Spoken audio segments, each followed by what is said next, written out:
Hi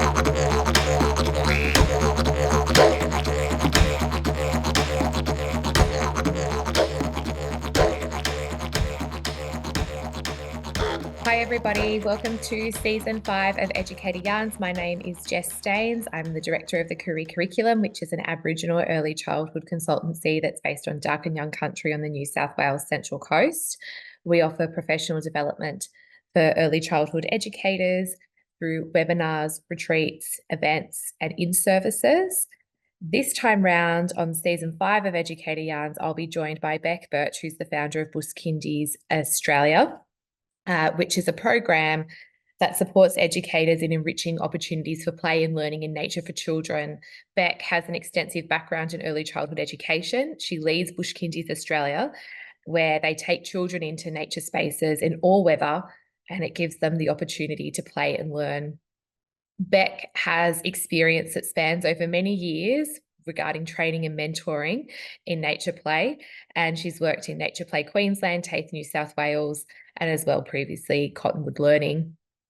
So welcome everyone to Season 5 of Educator Yarns, where we'll be mainly focusing on the intersection of nature play and Aboriginal culture and giving advice and hopefully some pearls of wisdom for early childhood educators who are wanting to delve deeper into Aboriginal programs and explore opportunities for rich and meaningful nature play experiences.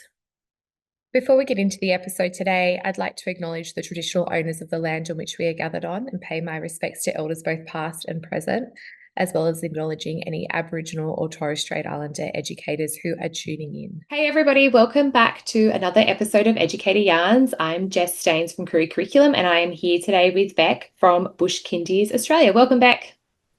Hello, good morning. So today's episode, we are yarning about some of the best examples of environmental advocacy that we have come across. And I think there are lots that we've seen and experienced in our time, both with children that we've worked with in early learning services and our own families. One of the things that I was just chatting about a little bit in our last episode was recently seeing the flying fox colony in Tamworth.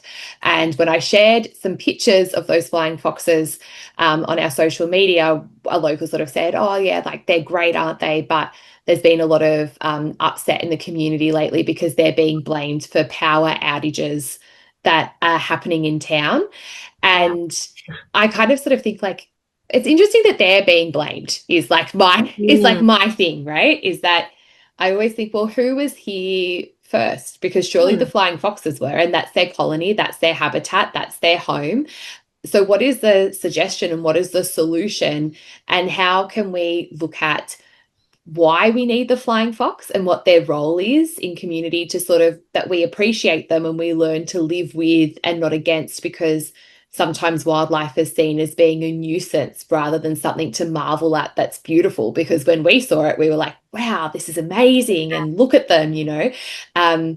But, you know, then looking at, well, that they are, you know, pollinators, that they spread, I don't know if that's the word, but they spread seeds and so forth. And they're a huge part, they play a huge role in our environment and our ecosystem. But I've seen many instances of people finding our wildlife to be inconvenient. So whether that's possums that have been relocated from yards or bees that have been, you know, in the centre and so forth that they've not wanted there. So they're spraying to get rid of the bees or to get rid of the spiders and so forth. And I think that's a huge shame and a massive learning experience that you're limiting children from when you don't learn to embrace and live with. Yeah, I think that's the essence of thinking about how can we coexist with nature, work with nature. And that's the message we need to be giving children, that it is actually their place. You know, the birds, the bees, the bats, this is their land, their country, and we need to find ways to live harmoniously with them. And there's lots to learn about that and how we can. And I think you tapped on a really good point there about, you know, why are they valuable in this ecosystem? I think the more we start learning about all these creatures in our spaces, and whether it's the bird or the tiny insect or the bat, that they all have a place and they're all connected through all the different life cycles and who eats who. And if we took bats out, it has a huge impact on other parts, again, like the seed sharing. They all do need to live very together and very independently for our communities and our ecosystems to function well and to be at its full potential. Mm. And so I'm not sure about flying foxes, but I definitely know with possums, it then gives us an opportunity to say, well, they're here. And if we don't want them in the roofs of our homes and centres, then what do we need to provide them with so that they have a home that meets their needs? So whether that's planting seeds for trees for the future to address that, or working with your local men's shed to build possum boxes and bird boxes or whatever it is, or making frog ponds and bug hotels for our bees, thinking about what it is that our animals and insects and bird life need in order to live with us harmoniously, so that we're not in this constant conflict with the environment. I know that you had an experience with birds, or an educator that you work with, Hannah, had a really lovely experience with birds. And it's something that I hear a lot when I say, well, tell me about your place and who you're living with and how you care for country around you. And one of the things that I get told a lot is like, oh, well, we care for country and the children make a lot of bird feeders.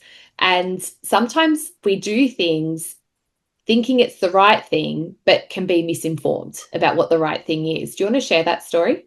Yeah, absolutely. And I think sometimes because we're on lots of different social media platforms, and sometimes we use that to inspire us for play and learning experiences in our programs. And sometimes there's some, catchy or cute little experiences, but they might be crafty, they might support fine motor skills, but they might not be great for the environment. And not sure I'll do Hannah's story justice, but in her early learning program, they were with children and were exploring birds and wanted to make some bird feeders, as I think lots of educators have in the past. And she was at the local vet and chatting about that. And the vet straight away was like, no, like, don't do that, because we're actually not helping the birds. We're not feeding them the right thing. And then they can also become quite dependent. In what we actually need, if you actually want to help and look after the birds, it's not by giving them this temporary little bird feeder this once this month and then not again. It's actually about finding the local native plants that you can plant in your local area that will actually feed the birds. And I could list some of them, but they're going to be different in every area. So she went back to the centre with that information and scrapped the bird feeding kind of seed pods that we often see of, getting the pine cone and dipping it in glue and putting seeds all over it, to actually researching and looking at what are some plants that we could plant in our space that is going to have, beautiful flowers and seed pods and pollens that's going to support our insects and bird life. And I think that's a lot of different learning opportunities there in that whole process with children. I grew up in the city, and one of the places that I used to go to often with my family is Centennial Parklands. And actually, they have a flying fox colony as well, but we used to go there to feed the ducks. So that was like a thing. We would take our loaf of bread to feed the ducks.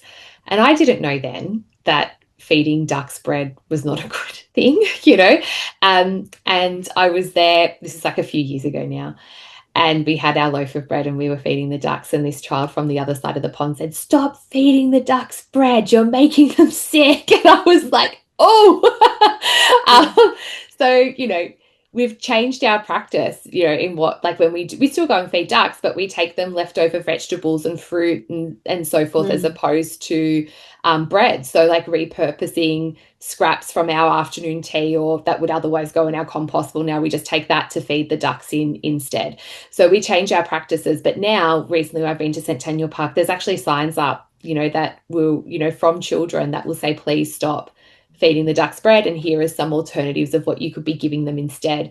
And I think children, I've seen that environmental advocacy playing out again and again. So Coffs Harbour is somewhere I've recently been, and there's lots of koalas in Coffs, and there's often like, the yellow signs like watch out for wildlife and so forth. But I feel like when you're driving distances, you always see those. I don't know about you, but when I was a kid, I used to look out the window, I'd be like, oh, there's going to be koalas coming up next, or kangaroos. I never see anything, nothing. And so you just kind of like ignore it after a while.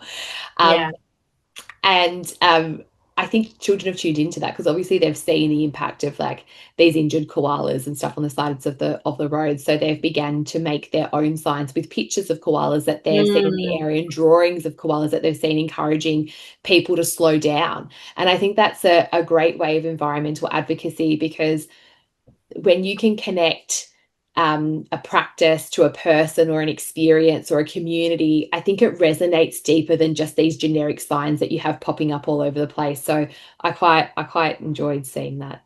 Yeah, I think it makes it really authentic and meaningful. And I've done that a number of times with children, because there's been situations that have happened, and they're like, even recently when there was rubbish in their space, and they're like, we've got to tell them, to stop leaving rubbish. And I was just like, well, how do we do that? And someone came up, was like, well, let's make a sign. And yeah, we got to make some signs and leave them there. And since that day, we actually haven't had any rubbish in that space again. So Amazing. it was consistently there for a number of months, and educators every morning were cleaning it up until we actually got the children involved, and they put the signs up, and yeah, it has a real impact because we haven't had to clean up rubbish in that space again. So yeah, they have an impact, they can have value and really contribute to that community. I've seen Hopscotch in Toongabbie. They wrote a letter to their local MP because the same day were noticing rubbish being left, and they put signs up. But then there was also a lack of a bin, so they wrote to their local member of parliament advocating for a bin to be put in, and that person came and visited the centre. The children wrote the letter themselves, which I thought was great, and a bin was put in. And again, I think that's about identifying, well, what is the cause? And like as we always say, like if you take it in, you can take it out, and that is a real peeve of mine, particularly after music festivals, that we see people like the area is just completely trashed, and they can say, well, there's not enough bins, and it's just like, well, you have hands, don't you? So however you brought it in, that's how you take it out with you. You don't just leave it. But I think council does have a role to play in keeping our communities and our green spaces clean by having enough bins and giving people the resources that they need to be able to keep country clean and maintain that, because I think most people do want to do the right thing. So advocating at that higher level, I think, is in its own way a form of social justice, isn't it? To really say, well, this is what we need to make a change. Absolutely. And I think you'll find that most councils across our nation have a website or an app that you can actually report rubbish to in particular. So some of them, even there's, often the reporter trolley, but most of the councils have a space on the website where you can even use your map, you can take photos, you can just give the address about what kind of rubbish it is. On one of the parks that we were at, there was some balloons that were obviously helium balloons that were let off, and it was stuck in the trees. And it was helium, so it stayed up for quite some time. But the children were able to notify council by the app, and you can get children involved. It's really simple. The children were actually taking the photos of the tree, the rubbish, where we were, and you can upload it, and then we can track back and give feedback back to the children. We've reported all sorts of things, from trolleys to a motorbike that was dumped in the bush and then in the water. Even if it's just, a local rubbish bin or a water bubbler's broken, you can report those things. But you can actually get children involved. And again, they're becoming active citizens in their own community and learning from that young age of 3, 4, and 5 that they can make a positive impact and help look after the wildlife, our local flora and fauna. And yeah, I think that's really great. So yeah, check out your local councils and look at their website. We have a shortcut on our phone, so it's really easy to find that. If at any point we find rubbish, the children can be engaged in that process as well when we are out on country. I think these are skills as well that they then take back to do with their families. And I didn't know that. I didn't know that you could do that directly online. So that's amazing, and something that I could definitely do with my children when we're out and about as well. Hi everyone, I'm just jumping in quickly to remind you all that Beck and I have a series of upcoming events and workshops all throughout Queensland, where we'll be yarning about the new ELF principles, Aboriginal and Torres Strait Islander perspectives, and sustainability. We'll be in Toowoomba, Cairns, the Gold Coast, Brisbane, Mackay, Townsville, you name it, we'll be there, and we hope to see you all there. All right, take care, everyone. Enjoy the episode. The other thing that I was thinking about before we were talking about bird feeders is that there have been instances where we have put up feeders, And where we are backing onto the bush, we do get fires. Well, we have had fires that have come through. And there have been instances that after that we have fed the wallabies that are here, and we have put out feed for the birds. But we've also within that time made sure that we're putting down seeds for new grass and planting things that eventually that to help that ecosystem recover. But looking at how we respond to after natural disasters, so whether that is cyclones or floods or fire, and animals that have been displaced, or particularly birds, like after a lot of the heavy rain I know a lot of the East Coast have had recently, a lot of the birds are quite wet and they can become soaked and saturated. And when you see that, what do those birds need in order to recover? So doing some things, I guess, about wildlife care and advocacy, that obviously we do have WIRES groups that you can, call and reach out to. But in the meantime, when we do see wildlife that are in need, what are some things that we can either be proactively putting out, or how can we respond to keep them safe in the interim before a wildlife carer can come and assist? And then also donating to clinics, like in up the North Coast, there's the Koala Hospital. In our region, we also have a flying fox. I've been following her on TikTok. She does amazing stuff, to think about who are the carers in the local area that are really investing a lot of time in caring for wildlife and getting involved in that. And I think by partnering with them and visiting them and raising money to support them, you're also learning more about environmental issues that are taking place around you. Yeah, they're true champions, our wildlife carers in our local communities. And I think for every community, there's going to be particular species that might need extra care or going extinct, or that need that extra kind of group. And there's often like a Save the Koala group or a koala group. And so I, really encourage educators to look in your community, chat with your council, are there particular birds or species of wildlife that are threatened that do need that extra support? And sometimes it can be seasonal. We've heard about recently we had the bats that were dying. That was quite seasonal. Last year we had a whole group of ducks. So sometimes it might be seasonal. So really building up those relationships with those wildlife carers and those council environment groups are really important to be able to understand what's in your local community and how children and you guys can get involved in your programs. One of the things that I know that you talked about in a previous episode is that it doesn't have to be Clean Up Australia Day to get a Clean Up Australia Day kit. So you can go and register at any time, and you have to register the event, but then they will send you out the resources that you need to go and care for country, and having that every time you go out the gate, so you're prepared to pick up rubbish and give back. And whether that's in an official Take 3 for the Sea program, or it's just embedded into your practice anyway, because it's a good thing to do, I think is important. Like we recently had a retreat up at Newcastle. We went down to Newcastle Beach and we had a welcome to country ceremony, and I said to them, well, you've just been welcomed onto country, but now the practice is, and to show reciprocity, everyone needs to take some time to go and pick up rubbish from the beach, where we are. And that's a way that we're showing reciprocity and we're caring for place. And there's services that we've worked with in the past, again, Explore and Develop Annandale. I talk about them all the time. They've just got good practice. People should follow them on Facebook and Instagram. But they got involved in the Boomerang Bags project, where they got donated materials from reverse garbage down, well, they used to be at Addison Road, now they're in Marrickville, but Tempe, sorry. So big bits of fabric. And because they're on top of a supermarket, it was quite specific, I guess, to where they were. So they had sewing machines in each of the rooms, and educators and families and community members would come in and spend time teaching children how to use the sewing machines and make their own boomerang bags. And then they had a stand. They still have a stand that's downstairs from their service opposite the supermarket, where they put those bags for people who have forgotten their shopping bags to take them as an alternative from buying the plastic bags, because we know inevitably that ends up in our ocean. So how could we give back? And what we have each year in the city is the Vivid Festival, so the Big Lights Festival.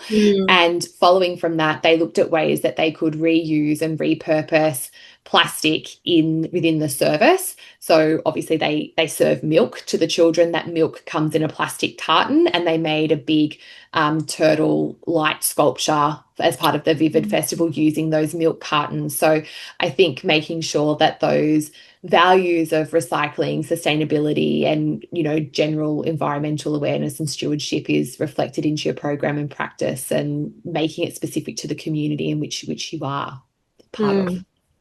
And I love that point where you said about giving back. And thinking about that concept that when we're just heading out the fence and going in a country, that we're not just like taking and trying to learn and trying to get everything from while we're out there. It's like, what are we actually contributing when we go out the fence? And is it that every day we take our rubbish bag and we do collect rubbish? You know, is it that we are advocating and supporting for those koalas and curlews? Like, are we participating in a regeneration program and helping maybe weed a community side or plant some new plants? I think that's a really great point of that advocacy about actually giving back and thinking about that when we are planning our Bush Kindy programs. I think too often we can get a bit complacent and kind of like, we're going out because we're going to do this, we're going to learn this, we're going to get that. But it's like, what are we actually giving back to the community? Yeah. What are we doing to look after those things there? And when you have that approach, the children just feed and enrich that further. Like, you know, if we go for a walk without our rubbish bag and the children find rubbish, they get cranky at the educators because they didn't bring it. We've got to pick it up, because then they're like, well, the birds will get sick if we leave it here, you know. And sometimes like, I'll come back afterwards and get it if we've forgotten our bag. And, you know, I've had children that have carried a huge piece of plastic off a motorbike quad kind of thing that they found in the bush, and they're like, and it was so big, and at the same time they also carry this huge like wooden pole, and it took like half a dozen children, and I was like, I will come back at the end of the day to get it, like, this is too big, this is too heavy. And they're like, no, it can't stay here, it doesn't belong in nature, you know, we need to take it back. So yeah, they become the little stewards and the little advocates themselves when we have that approach and start facilitating that as educators. And I think sometimes it's just awareness of who you are sharing your space with. So on the Central Coast coming up, I think in a couple of weeks, we have the Harvest Festival. And part of the Harvest Festival is Platypus Day. So the platypus is quite prevalent in a lot of our waterways up here on the Central Coast. So it's just down at the Central Coast wetlands at Tuggerah. They're talking about the platypus habitat, its threats, what it needs, and so forth. And you will probably not see a platypus because they are incredibly shy. But it's just that awareness as a community about where we are and who we are with, and things that we can do, whether that's through being mindful of the detergents that we're using to wash our plates with, or the powder that we're putting in the washing machine that goes in the drain that goes into our waterways, what the impact of that is on and what are some changes, some simple changes that we can make and advocate for, and sharing that knowledge with other families that are within your sphere of influence through your social media or a centre newsletter, in that form of advocacy as well. Yeah, absolutely. And I think we can really reflect on the sustainability principle in our EYLF when we are kind of approaching these kind of topic, and you know, have a staff meeting and reflect on that and how we're thinking impact, but also the social and economic as well with everything that we're exploring. There's a girlfriend of mine, she's got some services up here on the Central Coast, Indigo Early Learning, and there's actually one in Queensland where you are as well. Yeah. And we were talking the other day just about consumerism and materialism, and that when they're looking at procuring resources for these centres, it's not just to flip through the catalogue, it's about going, okay, well, is this environmentally friendly? You know, is it ethical for us to be buying from Kmart? I mean, like, I buy things from Kmart, but it's considered, you know, really. So, you know, is it cost effective? What are the environmental impacts of this? Are there other alternatives? Can we repair what we already have? Is there space for us in our service? And they also have rules like one thing in, one thing out, and that one thing that's out, where does that go? Where does that get rehomed to? Is it an op shop? Is it, you know, gifted to a family? Is it put into a community library of resources? Is it donated to another service on a buy, sell and swap page that we have? So what are some ways that we can share resources? So potentially we used to have like toy libraries and so forth. Like, do we need to go and buy it, or can we get the book from the library, or go to a community centre, or what are some alternatives? Can we make it ourselves? You know, what are the skills that we could put in place here? So there's a list of things that they consider. So it's really considering, I guess, before we go and buy something and just collect more stuff, Mm. what are the other possibilities for this? And sometimes, yes, they do have a list of things and they go shopping with the children as part of their community excursions and they buy the things on that list. And other times, it's considered that there are other alternatives that can be found. And I think that's a great way for advocating for environmental, sustainable practices.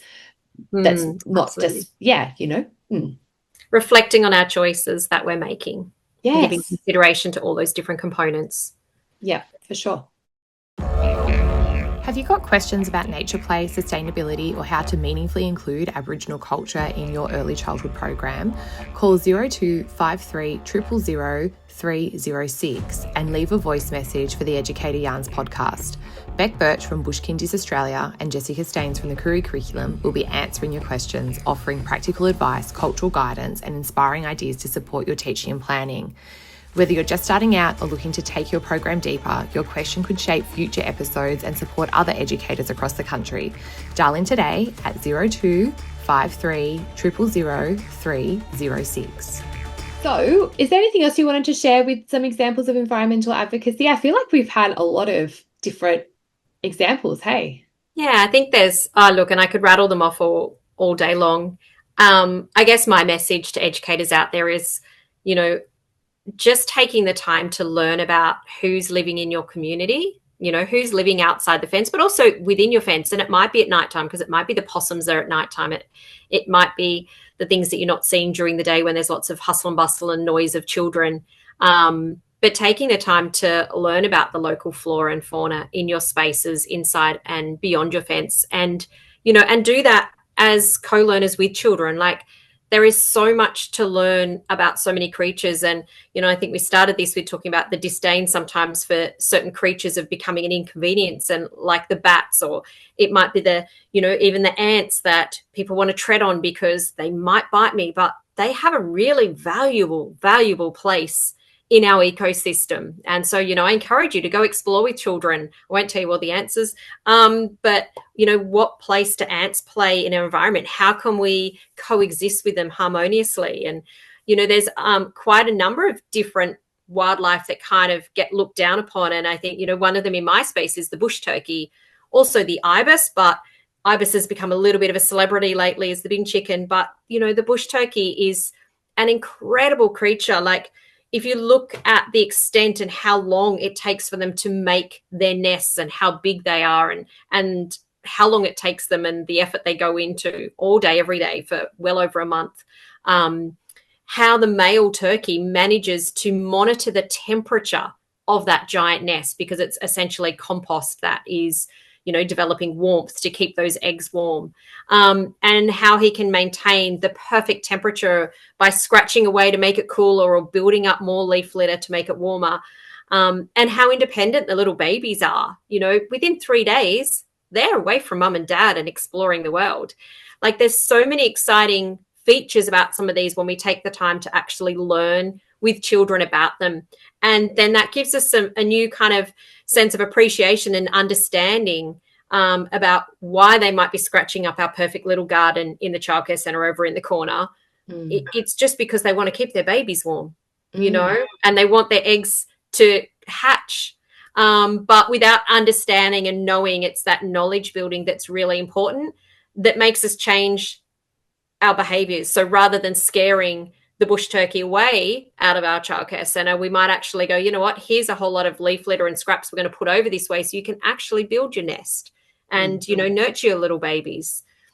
So I think the more knowledge we have, the more respect and appreciation we're going to have, both as educators and children and families alike. And so where we can find that really beautiful space of being able to coexist with all of our beautiful wildlife and birds. That's it. When you know better, you can do better. And I sort of feel like this podcast has been our little bit of advocacy. That's how I've been viewing it anyway, to try and advocate for more early childhood educators to get children out of the gate and to connect with country, because when you have a love for country, you innately want to learn to respect it and do what's right by it and to be a custodian to this place that we live. So if you would like to support us in our advocacy, we would love you to share our podcast with your colleagues or to give us a review, because those ratings actually make the podcast more discoverable to early childhood educators. So if you found what we're saying valuable and interesting, we would love for you to take a moment to share and review the podcast. And if you have questions about custodianship or Aboriginal programs and what you could be doing at your place, you can always dial into our podcast phone number, which is 0253 000 306, and we'll play your message on our podcast and give you some strategies and ideas of what you could do. Or even if you just have a good story of practice, we'd love to share your voice and advocate for what you're doing at your place to inspire other educators, because those stories are so relatable and motivating for others that potentially don't know what you know and aren't where you are yet. So we would love to share your experiences in this space as well. Thanks, Beck, for joining me, and we'll be back again soon. All right, take care, everyone. Bye. Bye. Thanks for listening to today's podcast. To find out more information about the Koori curriculum and how we can best support you and your early learning service, visit www.kooricurriculum.com.